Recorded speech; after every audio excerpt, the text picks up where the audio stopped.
So I was thinking, there are chakras, right? And when the person is born, their chakras are unblocked, so the energy is flowing well through them, right? There's no stoppage. But when we grow up, we go through traumas, life experiences. Our mind has processed them experiences and created some sort of a final decision on how you're gonna behave based on them experiences, right? And because of that, say you have went through a certain trauma and now you behave differently because of it,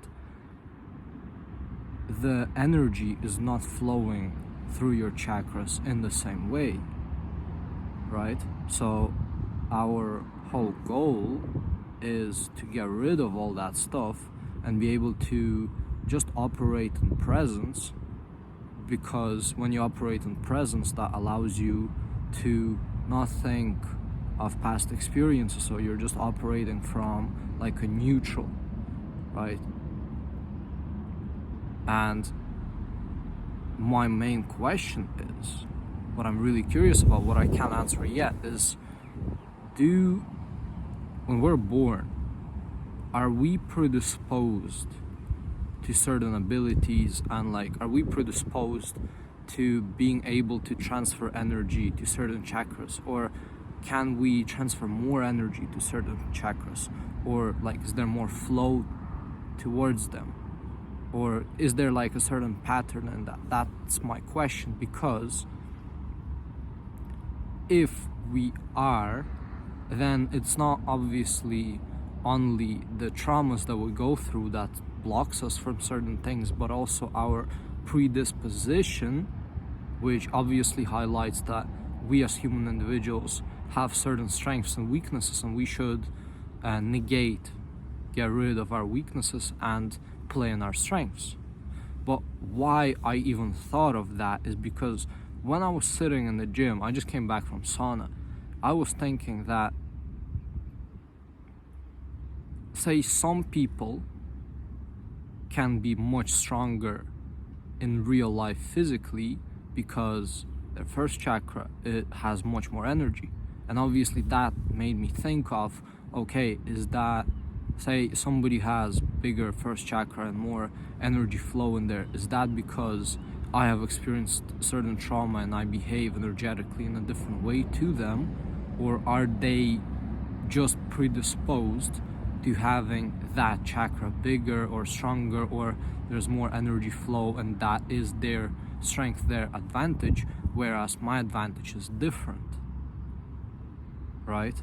And I even came to that because I noticed that I am much more grounded, obviously, when I have my attention in my first chakra, and when I have that, my attention in the first chakra, and when I am grounded, I am more inclined to think of the real world, so everything that surrounds me, and I'm more inclined to act in the real world. So it's less of the thinking, or even if the thinking is there, it would be about, okay, like real world issues and how can I solve this and what can I do, how can I make this business, etc. And I'm not talking about this from monetary perspective, I'm talking about this from improving the world and creating action and creating change perspective, right? And obviously you get money, you get paid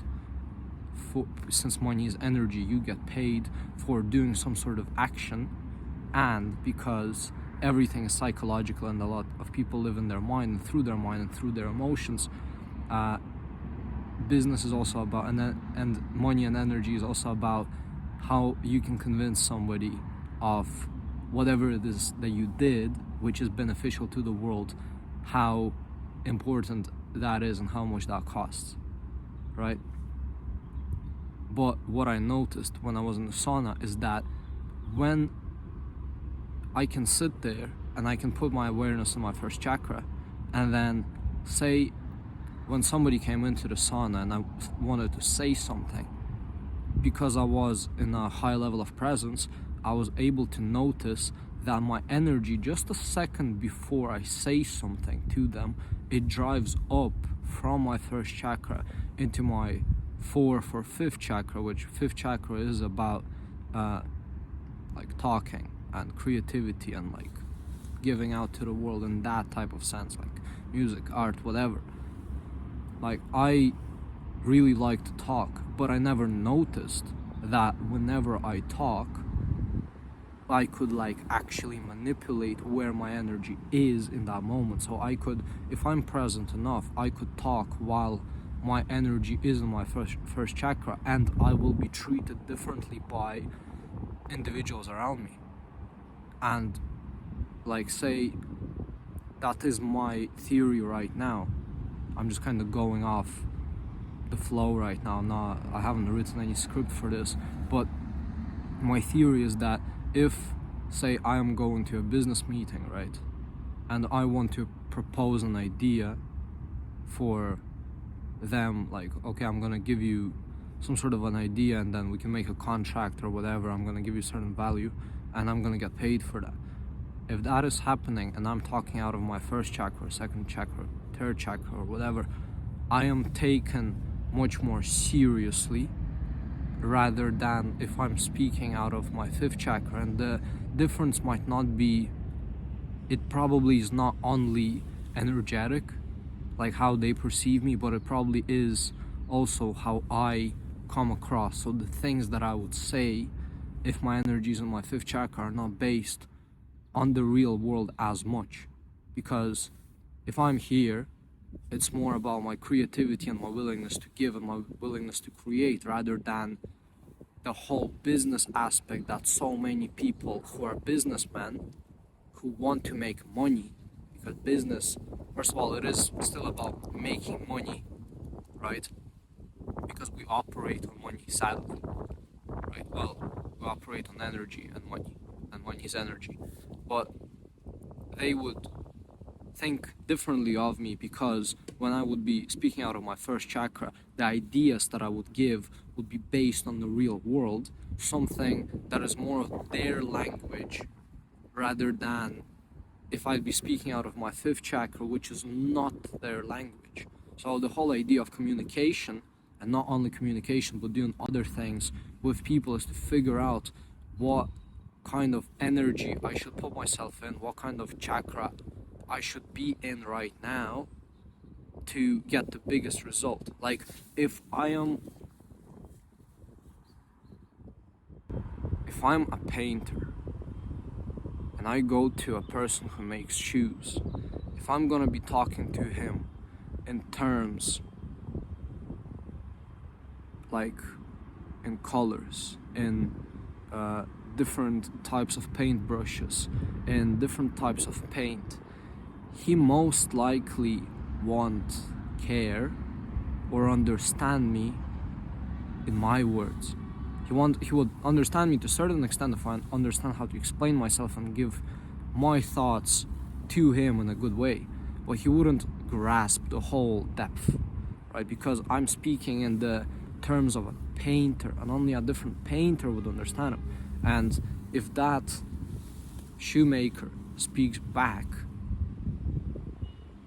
they would speak in their terms, and the painter would probably not know what's going on, right? Or would again understand to a certain degree, and they would only get along if the painter that came to the shoemaker actually knows how to give his position, his information to that shoemaker, so he understands why that is happening, like, so he gets the benefit, so like, okay, I can do this for you with my paints. You don't need to know about my paints, but there's different types of my paints, and say I can paint it so the shoes will be waterproof, or I can paint it so the shoes will not be waterproof, and we can charge people differently based on that, right? That is neutral terms, right? And that is based, like, in this example, I'm creating this example so it would be easier to understand.